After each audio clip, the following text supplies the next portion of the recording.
Joe Biden appears to have answered the question everyone has been asking.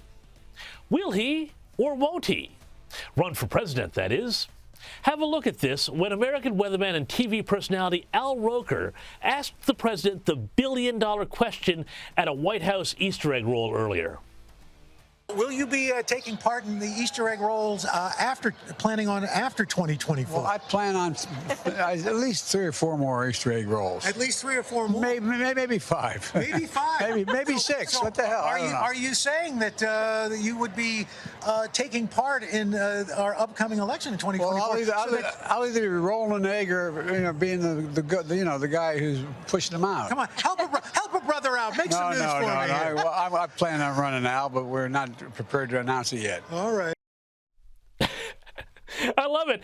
He's going to do it, but he's just not ready to announce. He does realize what all those cameras and microphones around him are for, right? Anyway, the president has been in Ireland this week, engaging in the defining struggle of his presidency, the war against the teleprompter. Our history reminds us, our history, ours, yours and mine, reminds us of the responsibilities we have to the president. That should be the president. Now, we're going to have a lot more of the president's trip to Ireland all throughout the show. But as we watch Joe Biden on this trip, I want you to think about his performance and compare it to how Donald Trump has been doing. He sat down with Fox News' Tucker Carlson this week to talk about, well, all the problems of the world. Now, there was some typical Trump braggadocio at the start of the interview when he claimed that courthouse staffers in New York cried when he was brought in after his indictment. They were incredible. When I went to the courthouse, which is also a prison in a sense, they signed me in. And I'll tell you, people were crying. People that work there, professionally work there, that have no problems putting in murderers, and they see everybody. It's tough place. And they were crying. They were actually crying. Yeah, nah. Sorry, Mr. Trump. As one New Yorker to another, I'm not buying it. Now, I'm sure they were polite and dignified, as was befitting the gravity of the moment.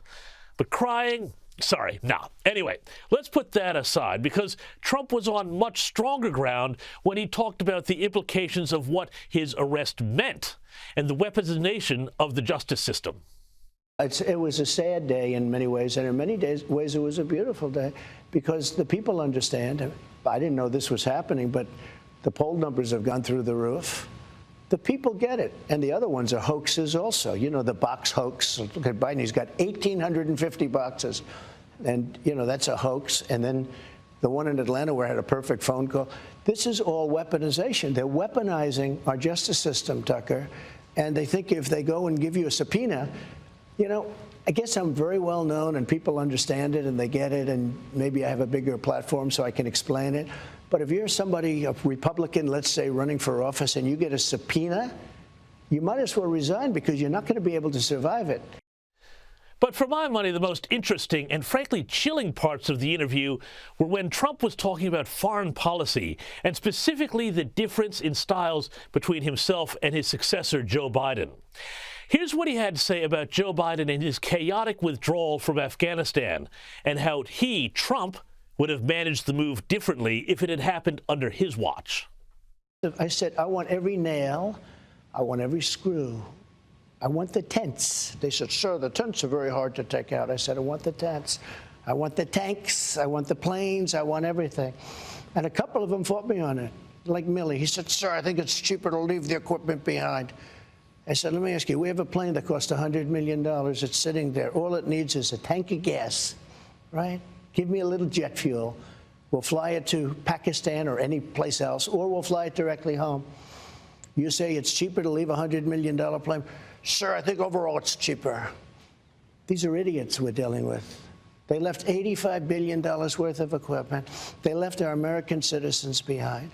And they moved the military out first. No, you move the military out last. I did a little skit with a 5-year-old kid. I said, let me ask you, here's the situation. I explained the situation. I said, would you take the military out first, or would you take it out last? I take it out last. And for all the talk about Trump being a cowboy, he also expressed an incredible amount of concern about superpower nuclear arsenals. And he had this to say about how long it will be before China has a nuclear arsenal comparable to those of the Soviet Union and the U.S. But we have a bigger problem. The bigger problem is the weaponry. The weaponry today is so powerful. This isn't like Second World War where we have army tanks running around shooting each other. This is weapons the likes of which the world has never seen before. They have them and we have them. And China has them less, but within 5 years, China will have equal to us. China, I'm talking about nuclear. China has the beginnings of a very big, very powerful nuclear. They're short 5 years. They had started much later. Russia and us are comparable. Massive power, massive. And that's one of the things. More than people understand? More than people understand, yeah. Yeah. And then there was this. When I listen to people talk about global warming, that the ocean will rise in the next 300 years by 1/8 of an inch, and they talk about this is our problem. Our big problem is nuclear warming. I mean, nobody even talks about it. The environmentalists talk about all this nonsense in many cases. Look, I'm an environmentalist also, I guess, in my own way, because I've done a good job with the environment. But nobody talks about nuclear, the problem we have, the biggest problem we have in the whole world. It's not global warming, it's nuclear warming. This was something you don't mention. I call it the N word. You have two N words, you don't mention either one of them. The nuclear word you don't mention because the power is so destructive. Nuclear warming, the other N word. Well, of course, a few people made a great deal of sport about this, but really, if you think about it, he had a point. And it ran through the entire interview. And that was this, namely that the world is a dangerous place and you don't make it safer by showing weakness. Now, I know that foreign policy doesn't traditionally decide elections in the U.S. Traditionally, that's what the economy does.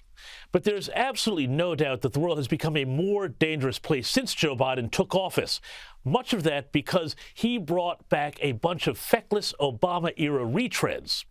Remember the Arab Spring? Well, now we've got the Ukrainian winter and a lot more.